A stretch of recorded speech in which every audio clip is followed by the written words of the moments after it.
IBM scientists have demonstrated a new technique that uses a nanoscale tip to create 2D and 3D patterns and structures as small as 15 nanometers at a greatly reduced cost and complexity. This patterning technique opens new prospects for fabricating nano-sized electronics and objects in fields ranging from future chip technology to optoelectronics to medicine and life sciences. Michel Despont, scientist from IBM Research in Zurich, explains the technique. We came up with this possibility to evaporate polymers to do this nanostructuring.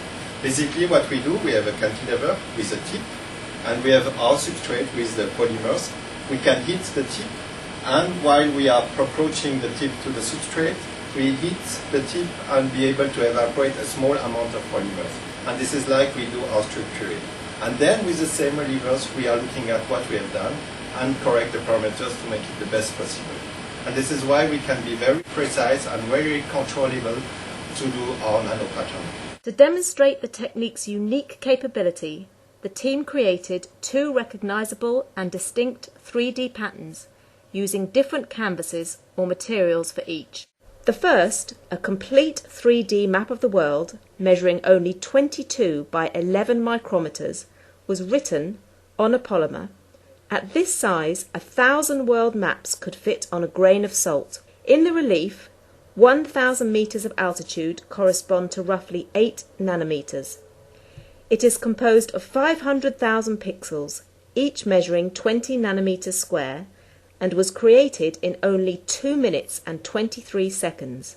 The second, a 25 nanometer high 3D replica of the Matterhorn, a famous Swiss mountain that soars 4,478 meters, was created in molecular glass, representing a scale of 1 to 5 billion. Both of these achievements were reported in the scientific journals Advanced Materials and Science, respectively. IBM scientist Urs Dürrig explains the aha moment. Well, one day I was sitting in my office doing some, typical computer work, and the postdoc student David Peters, who worked on this problem at that time, stepped in and showed me some indent patterns he had written. And the indents looked very much different from what I was expecting. And it occurred to me, wow, I think we have achieved our goal. We have removed material rather than just displaced it. So I asked him to write some different pattern which would really prove the concept, basically writing a big square box. Shortly after, he came back to my office and I was really surprised, and he showed me these images. And this was like a wow, aha effect. We have done it. Because it has been a dream of myself to engrave information pretty much like the ancient Egyptians had chiseled their stuff into stone plates. And here we had the analog, but on the nanoscale. There were two key innovations to make the technique possible. The first is a tiny, very sharp silicon tip, measuring 500 nanometers in length and only a few nanometers at its apex. The tip, similar to those used in atomic force microscopes, is attached to a bendable cantilever that controllably scans the surface of the substrate material with the accuracy of 1 nanometer, a millionth of a millimeter. By applying heat and force, the nano-sized tip can remove substrate material based on predefined patterns, operating like a nanomilling machine with ultra-high precision.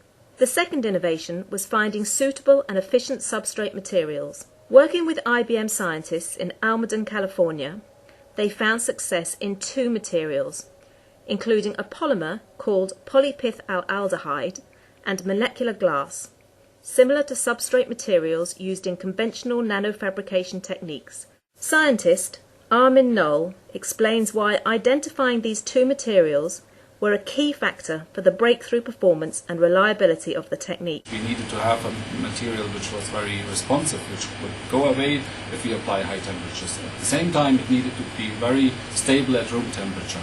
So during one meeting in overseas, we basically discussed what we needed for the next project, and we came up with two new solutions. One of them you see here in this bottle, that's a unzipped polymer.